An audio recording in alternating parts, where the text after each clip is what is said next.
Las culturas aborígenes venezolanas, que son el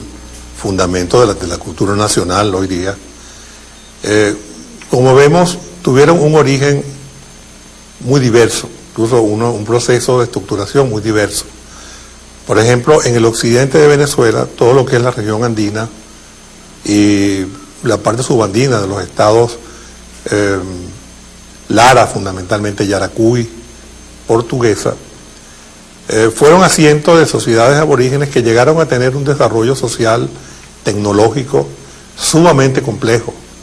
Sociedades que llegaron a desarrollar cultivos con regadío, o sea, sociedades hidráulicas, que llegaron a tener cultivos en terrazas, y sobre todo llegaron a tener ya para los primeros siglos de la era cristiana una sociedad estructurada jerárquicamente, sumamente compleja, y que de cierta manera nosotros lo podemos calificar como de tipo Estado, por la manera como estaba integrada. Un señorío que llegaba desde las costas del Mar Caribe, en el estado Falcón, hasta prácticamente los llanos de Apure y quién sabe los llanos de Casanare. Eso era sumamente amplio. Y en el oriente de Venezuela tenemos unas sociedades que vivían fundamentalmente a lo largo de la costa Caribe o a lo largo del Orinoco. Eran sociedades también agricultoras, pescadoras, cazadoras, complejas, pero que nunca llegaron a tener el nivel de complejidad de las sociedades del occidente de Venezuela. Cuando llegan los europeos en el siglo XVI, estas características que tenía las sociedades aborígenes venezolanas fueron decisivas en cuanto al proceso de penetración, de conquista y de colonización. En la región occidental de Venezuela, puesto que eran sociedades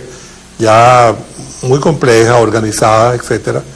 el proceso de conquista y de colonización fue más fácil. Eran sociedades que estaban habituadas a vivir dentro de una sociedad estructurada, social y territorialmente, y es por esto que, como ustedes deben saber o deben haber visto, todos los procesos urbanos de fundación de ciudades en Venezuela se dan exactamente en la zona occidental de Venezuela. Y es porque ya existían los mayores contingentes de población concentrados, bien estructurados, bien organizados, y sobre todo ya existía una base económica y tecnológica desarrollada que era, vamos a ver, compatible con lo que los europeos conocían en sus países de origen. En cambio, en el oriente de Venezuela eran sociedades que estaban organizadas, pero no al mismo nivel de las del occidente de Venezuela, y allí la conquista fue sumamente difícil y dura. Así como en el occidente de Venezuela, ya para comienzos del siglo XVII y finales del siglo XVI, ya existían incluso ciudades, existían, digamos, una base política del sistema colonial español. Las guerras de resistencia a la conquista española en el Orinoco duraron prácticamente hasta finales del siglo XVIII, es decir, 2 siglos más después que había comenzado el proceso de urbanización en el occidente de Venezuela. Por eso es que se forman prácticamente como 2 estereotipos de venezolano en Venezuela. Hay un tipo social, para decirlo con más propiedad, un tipo social que es el llanero. El llanero es una mezcla de varios grupos étnicos, indios, negros, europeos, y entonces eso dio un tipo social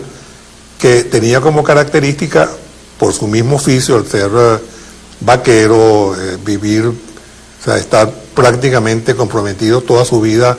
con la domesticación, la doma y el pastoreo de ganado, vacuno, caballar, etcétera. Era una sociedad muy recia, con unas condiciones no solamente físicas, sino una visión del mundo como muy definida, muy ruda. En cambio, la gente del occidente, sobre todo de la región andina y subandina, eran gente que habían seguido trabajando durante todos estos años, trabajando la tierra, utilizando los mismos sistemas agrarios que habían sido creados por ellos durante la época precolonial, la época aborigen,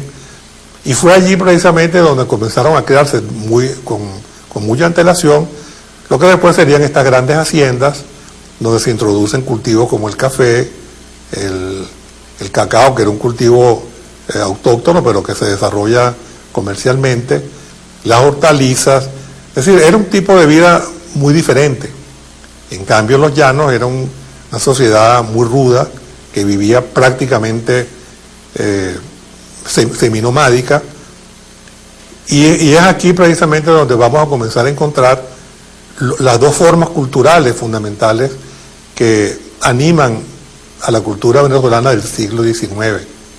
Y la independencia también tiene mucho que ver con estos dos tipos sociales,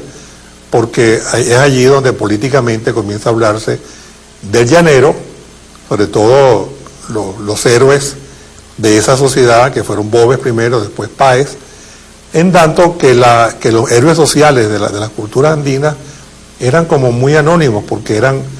héroes colectivos, no eran héroes individuales. Y eso es lo que nos va a dar una comprensión muy cabal de lo que es la Venezuela del siglo XX.